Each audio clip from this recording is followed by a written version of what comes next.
Estate Agency Mastery, Season 2, Episode 4, with none other than Sam Ashdown.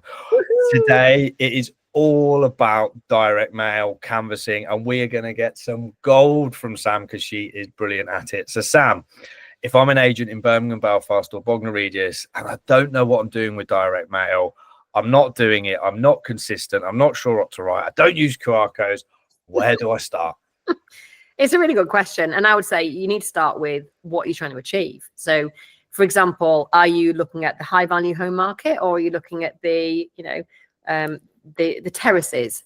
Are you looking at having a fewer number of clients but a very high fee, or are you looking at mass market and a high turnover? I was talking to an agent the other day that's currently got 330 properties listed in one branch. He's also got about another 250 going through. Plus his average fee is like 0.75. So clearly the direct mail that works for us is not going to work for him, and vice versa.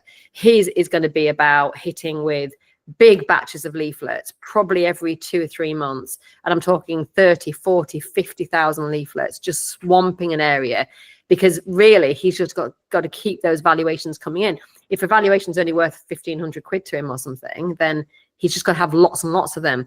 We can take our time a little bit more. We want to appeal to a high value vendor. Our average fee is £18,000, which is probably one of the highest in the country.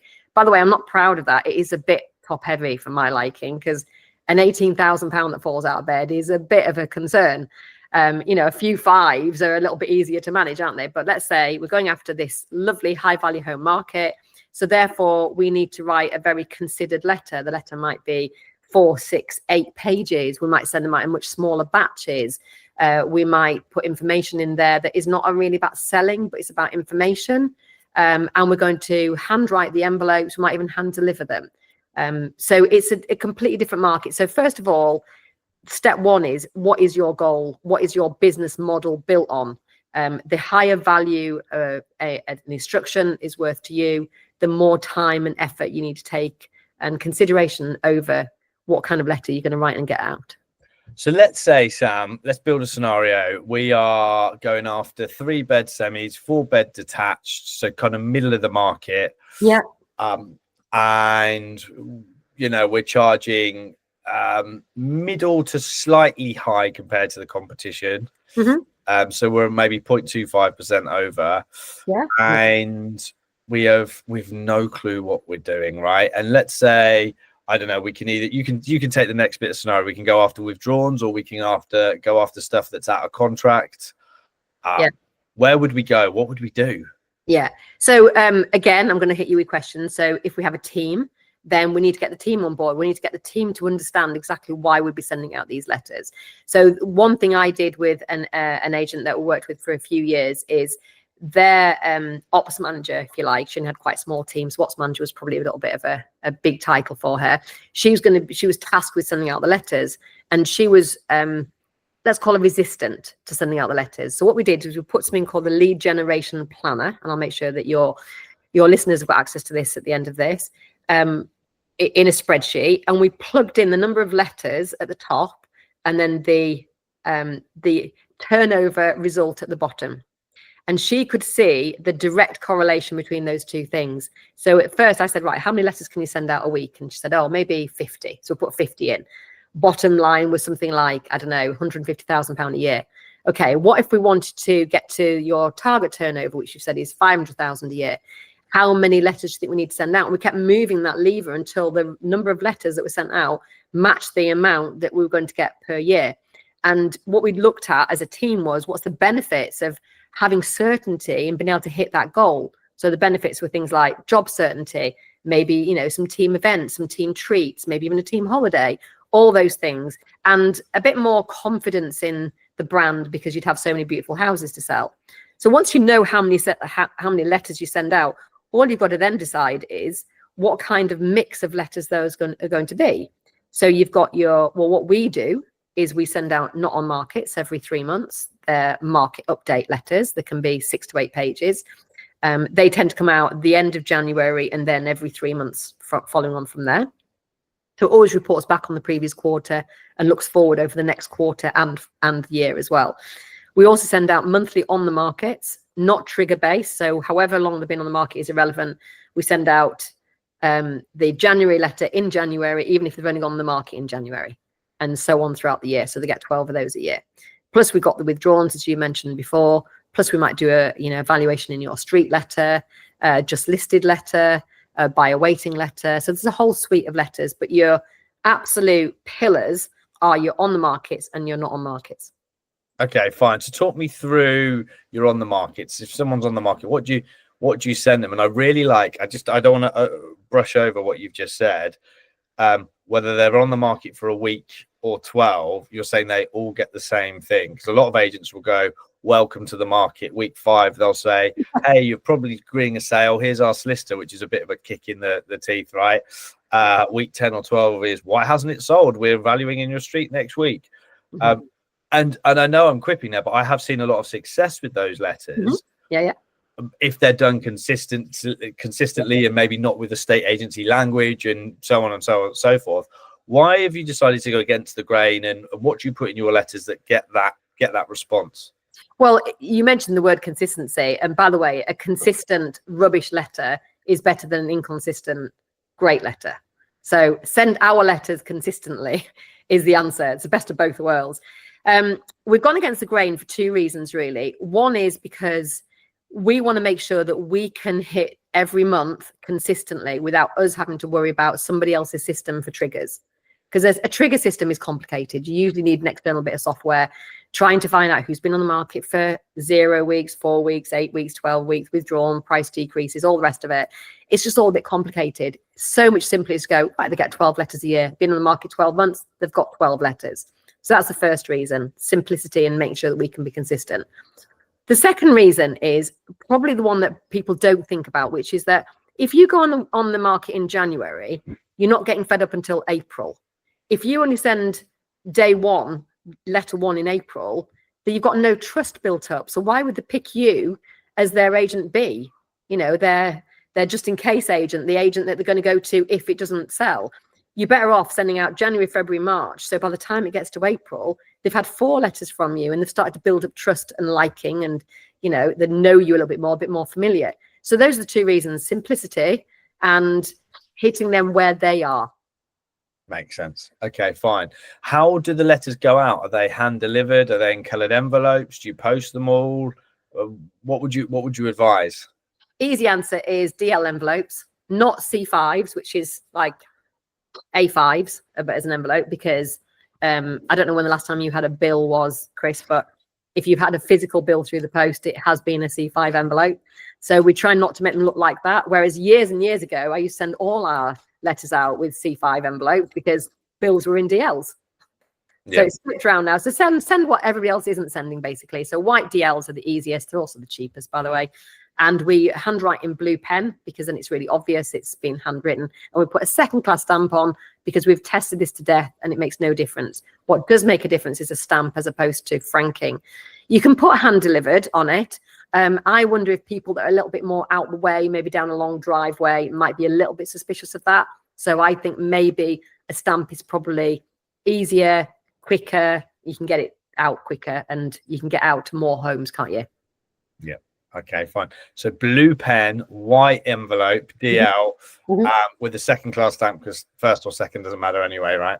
Yeah. And I give them a little bit of a tip as well about how to write an envelope, because it sounds daft, this, but no, it doesn't. It doesn't. This is the gold we're after, Sam.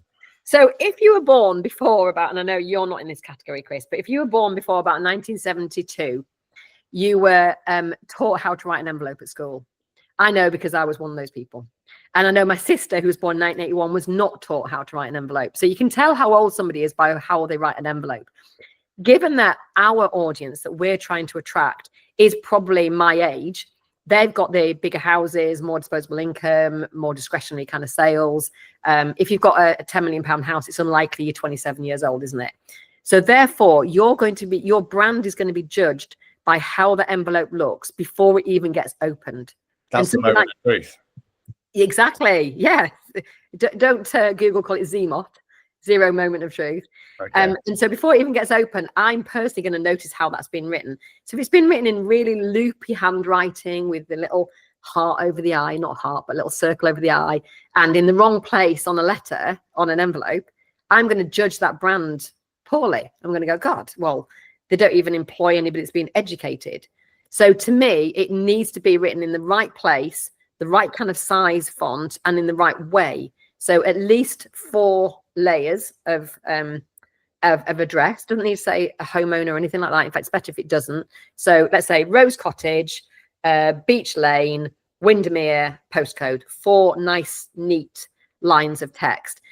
The way to find out where to write it is, if you were to divide a DL envelope into 6 by folding it half across the middle and then folding it into thirds across the sides, you'll have 6 boxes. You only want to be writing in box 5. Yep. All right. So below the center line, in the middle of the 3 boxes at the bottom. Yeah. And preferably left justified across down that line, that fold line. And that's where to write. Now, we've had, and I'm sure that you've heard this before as well, work experience people that not only didn't know where to write the address, which could have been top left, also didn't know where to put the stamp. Because they've never, ever needed to put a stamp on a letter. Why would a 16-year-old ever need to put a stamp on a letter? Yep, understood. So you need to be clear. So we have an envelope ready in the office, written up so people can see and sample with the stamp in exactly the right place. We also have an envelope template where we've cut out that little 5 box and they lay it over the top of their DL envelope, and then they can only write in that box. That's so clever. Can you send me a picture of the first one, please? I will. Yeah, of course I will. Okay, fine. So that all makes sense. And this is some great tips in terms of content. Mm-hmm. What, without giving all your tips away, and I know you said you're going to do a link for the listeners and viewers, so thank you. What goes into your letters that makes them so successful? So I would say that most of our letters have a formula apart from the on the markets. So the try again, we call it, which is the withdrawn, has a formula. It's 4 pages long. It says the same things. Even if we change it, we don't change the format. So it's got a story in it. And the story is about somebody who did try and sell, came off the market for some reason.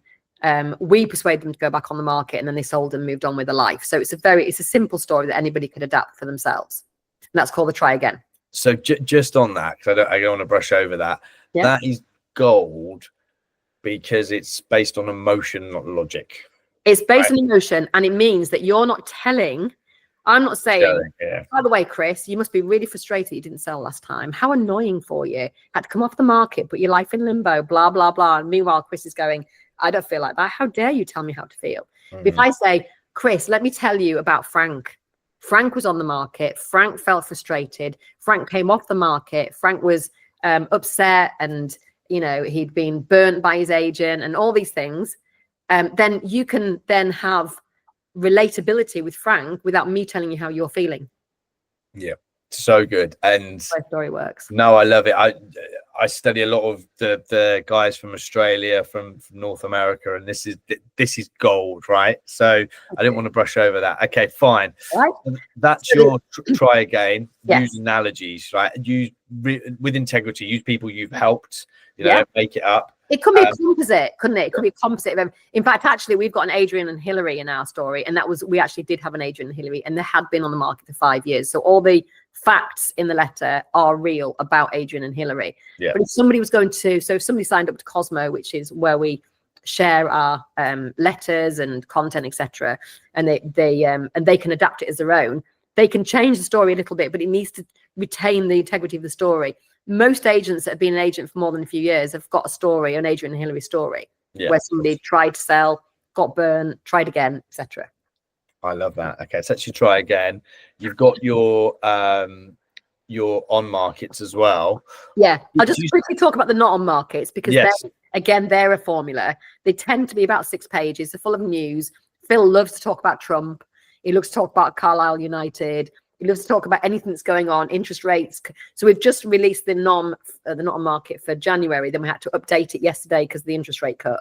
So we're constantly refreshing it with new information so that our FG and H council tax bandings here, which are sort of £1 million and above, they're always getting a fresh perspective on the news that matters to them.